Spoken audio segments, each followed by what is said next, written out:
Introduction. Première vision.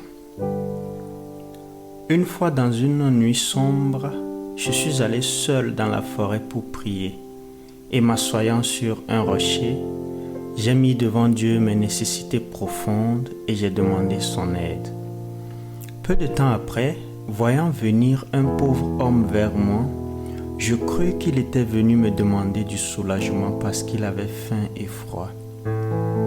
Je lui ai dit, je suis un pauvre et à part cette couverture, je n'ai rien du tout. Vous feriez mieux d'aller au village près de chez vous et de demander de l'aide là-bas. Et voilà, même pendant que je disais cela, il a éclaté comme un éclair et, prenant des gouttes de bénédiction, il a immédiatement disparu. Hélas, hélas, il était maintenant clair pour moi que c'était mon maître bien-aimé qui ne venait pas pour mendier d'une pauvre créature comme moi, mais pour me bénir et m'enrichir selon 2 Corinthiens 7, verset 9.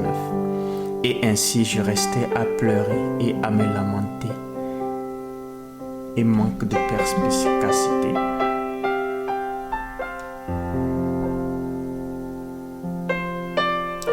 Deuxième vision.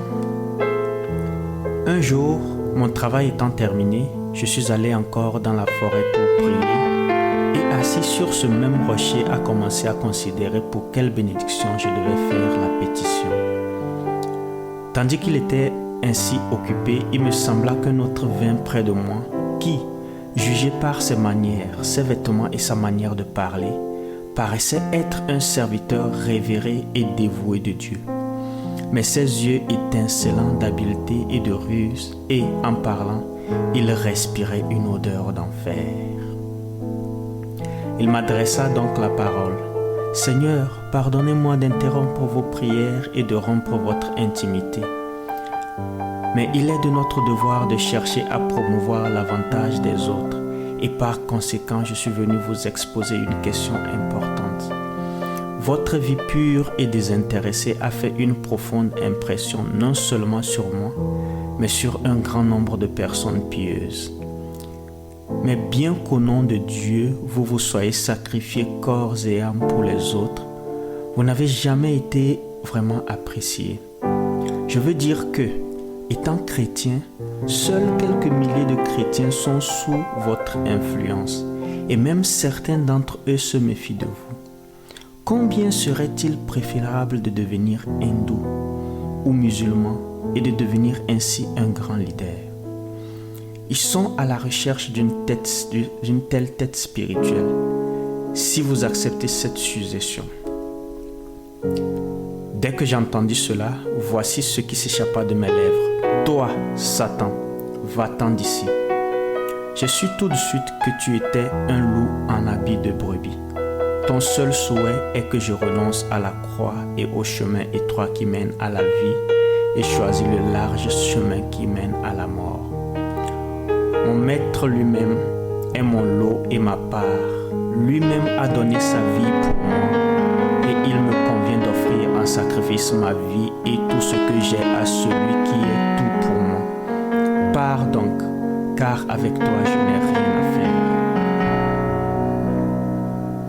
Entendant cela, il se mit à grogner dans sa rage. Et moi, en larmes, j'ai ainsi versé mon âme à Dieu dans la prière.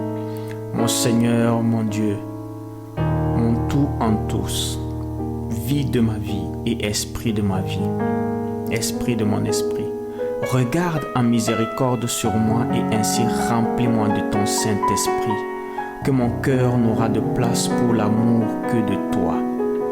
Je ne cherche d'autre part de toi que toi-même, qui est le donateur de la vie et toutes ses bénédictions. De toi je ne demande ni le monde ni ses trésors, ni même le ciel ne demande, mais toi seul désires et je désire. Et où tu es là est le ciel. La faim et la soif de mon cœur ne peuvent être satisfaites que de toi qui l'as fait naître. Ô mine du Créateur, tu as créé mon cœur pour toi seul et non pour les autres. Par conséquent, mon cœur ne peut trouver de repos ou de facilité qu'en toi, en toi qu'il a créé et y a mis ce désir de repos. Ôte donc de mon cœur tout ce qui t'oppose, entre et demeure, et règne pour toujours. Amen. Quand je me suis levé de cette prière, j'ai vu un être rayonnant, vêtu de lumière et de beauté, debout devant moi. Bien qu'il ne parlât pas un mot, et parce que mes yeux étaient remplis de larmes, je ne le voyais pas trop clairement. Il y coulait des rayons d'amour qui donnaient l'amour avec une telle puissance qu'il entrait et baignait mon âme. Aussitôt j'ai su que mon cher Sauveur se tenait devant moi. Je me levai aussitôt du rocher où j'étais assis et tombai à mes pieds. Il tenait dans sa main la clé de mon cœur. En ouvrant la chambre intérieure de mon cœur avec sa clé d'amour, il la remplissait de sa présence. Et partout où je regardais à l'intérieur ou à l'extérieur, je ne voyais que lui. Alors je savais que le cœur de l'homme est le trône et la citadelle de Dieu, et que quand il entre là pour y demeurer, le ciel commence. En ces quelques secondes, il a tellement rempli mon cœur et a prononcé dessus beaux mots que même si j'écrivais beaucoup de livres, je ne pouvais pas tout leur dire. Car ces choses célestes ne peuvent s'expliquer que dans le langage céleste, et les langues terrestres ne leur suffisent pas. Pourtant, je m'efforçais de poser quelques-unes de ces choses célestes qui, par la vision, me sont venues du Maître. Sur le rocher sur lequel j'étais assis, il s'assit et, avec moi-même à ses pieds, commença entre le Maître et le disciple la conversation qui suit.